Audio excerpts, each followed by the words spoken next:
Hi everyone, Chris Murray of Elevation Wheel Company here. We hear daily from our customers and friends about how USA Cycling is failing them as athletes and failing the sport of cycling as a whole. Unfortunately, we tend to agree with that idea, so we decided to make a video on the topic to go into detail on it. We did reach out to Jim Miller from USA Cycling as he's heading up the ODA program. He never responded to our email, so Jim, consider this an outreach if you want to get in on a video, sit down with an interview, or anyone else from USA Cycling. We're more than happy to do it. So just hit us up. You've got my email. So we'll try to make something happen because honestly, I really hope I'm wrong about this point. So I did take some notes on this, and you'll see me reading from them because I want to get specifics right on this. But the main thing that brought this up in conversation is the recent announcement of the ODA program charges $10,500 per semester. They recently turned it into a super semester where I guess it's 2 semesters for the price of one. I'll link to that program in the description below and what that entails, but from the best we can tell, it's basically paying a lot of money for junior riders and U23 riders to get access to the national team, hang out with them at training camps, and some bike races. They're fairly vague on the specifics as far as how involved the coaching will be. In that $10,500, you do get access to training camps, but even things like your travel expenses aren't covered for those camps. So $10,000 program could easily turn into $20,000+ out of pocket once you factor in your cost for travel to these events. I'd say the biggest concern is definitely the lack of details around the program. They've got a loose schedule on their website about what the events will be that they'll help you out at. They don't go into a lot of detail what's involved with the coaching help. If you look at their website, they say you'll have access to world-class coaches. What specifically that means, they don't go into detail, at least not that I could find. Again, I'll link to that in the comments below so you can see what I'm going off of. But the biggest concern is this definitely sounds like a pay-to-play. You'll only get attention if you have money, and for U23 riders specifically, probably more like your parents have money, and you've got a big dream, which is great. We fully support it, but it's definitely a pay-to-play program. They claim there's sponsorships available. They have not said anywhere that I could find how many sponsorships are going to be awarded during the program and what percentage of the program cost that sponsorship will cover. So the lack of details on that is definitely concerning and causes us to not trust them, to be honest with you. I know a lot of you will think $10,000 for a couple seasons of bike racing seems pretty reasonable, but keep in mind that doesn't cover your travel expenses to these races. So I know a lot of you will say, including some of the videos and interviews we saw with Jim and Rob from USA Cycling, that they're quick to point out bike racing is an expensive sport, and yes, it is. There's no doubt about that. Keep in mind, USA Cycling is a nonprofit. They pay their CEO $300,000+ a year, and they pay their athletes virtually nothing, definitely nothing in the way of a salary. So programs like this would be fine if they were run for not-for-profit corporations, but remember, USA Cycling is a nonprofit organization. They receive millions of dollars from the U.S. Olympic and Paralympic committees each year to help support athletes. We feel this shows how truly disconnected they are as an organization. Thinking your best route to finding top-level talent is to exploit wide-eyed and overly optimistic parents that happen to throw obscene amounts of money at their kids' sport that ultimately won't pay them a livable wage, except in extremely rare cases where an athlete is able to get support from private sponsors. That's especially true for more obscure sides of the sport like track and cyclocross. So on that note, did you know that USA Cycling doesn't even pay its national team level riders a salary at all?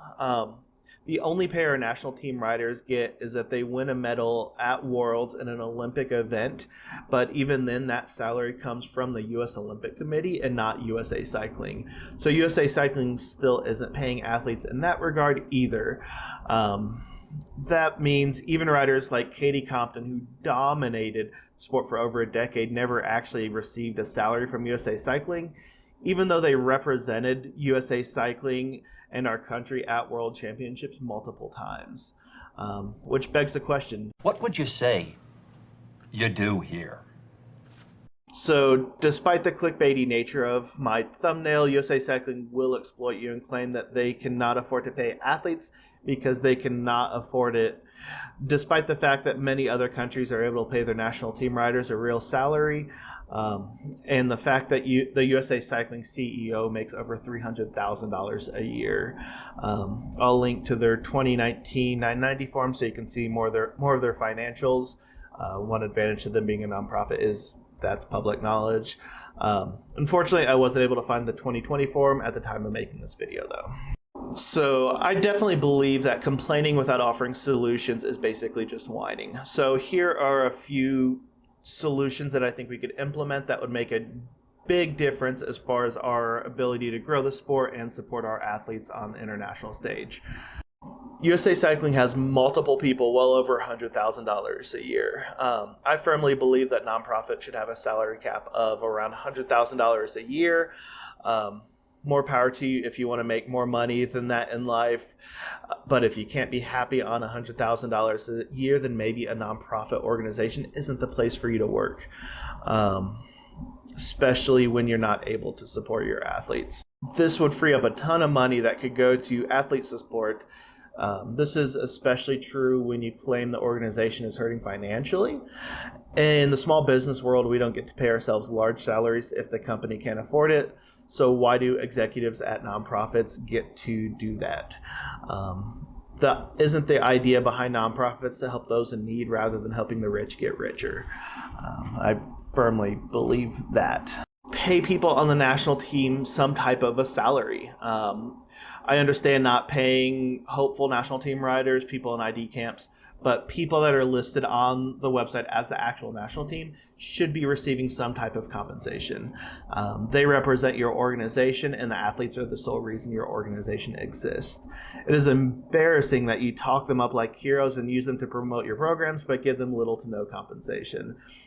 It limits your talent pool significantly when you don't pay your top athletes, because racing at the elite level, especially internationally, is a full-time job. Promote grassroots level events to encourage more riders to get into the sport on an easily accessible level. They are based out of our city here in Colorado Springs, and they barely do anything at all to support local events. At one point, Kelly Clark put on some great Learn the Velo clinics, specifically for women, which led to finding a rider who went on to win a medal at Worlds. So these outreach programs do work, but they choose not to do them more. Big one is be more transparent to show us what you're actually doing to improve the sport, rather than just create just ride memberships that give you virtually nothing in return, but they are effective at taking your money. Show us specifically where the millions you get from the U.S. Olympic Committee and Paralympic Committee get applied. Basically, we don't believe what you tell us, so show us proof of what you're doing rather than just talking about it. Reach out to more communities in different sports to recruit talent at elite levels rather than waiting on athletes with talent to fall into your lap. You definitely have a history of hoping athletes just fall into your lap that have the talent potential to get to the top, and then basically claiming credit for their success. Quit firing coaches that actually care about the athletes because they push back on you when you're doing something dumb. This has happened to 3 of my friends that have all been very successful with developing athletes, but USA Cycling gave them the boot because they didn't like that they pushed back. I feel like this is a really big one. Pay your boots on the ground staff reasonable amounts rather than absolute minimums so they don't leave for livable wages. These are the people actually making these things happen for athletes. Here's one direct example of the poor pay to mechanics from a talent ID camp I worked a while back. They only paid $75 per day, and I had to supply my own insurance with that. The only reason I agreed to this camp was a friend of mine was running it, and I wanted to help him out. Unfortunately, as a coach, he didn't have say in what people were getting paid. But if you were to break camps down hourly at 75 to 150 a day is what I've heard from most of my mechanic friends, that's definitely well below minimum wage. Some camps can run really, really long hours, and even at the high side of 150-ish a day that I've heard, that's not very good per hour, and I'm pretty sure it'll end up well below minimum wage because camps can easily turn into 12 to 15-hour days. And beyond that low pay, it took them over a full month to pay me from the time I sent them the invoice too. So that was kind of insult to injury. Show us actions that let us know you want to change and grow the sport rather than keeping it a small group for the wealthy good old boys club. The wider your net to catch talent, the better our chances of finding someone who can perform internationally. And let's be real here, outside of a few exceptions internationally, we are not even in the mix. So that's enough ranting for now. Let me know what you think below. What have your experiences been with USA Cycling? Where do you think they could improve?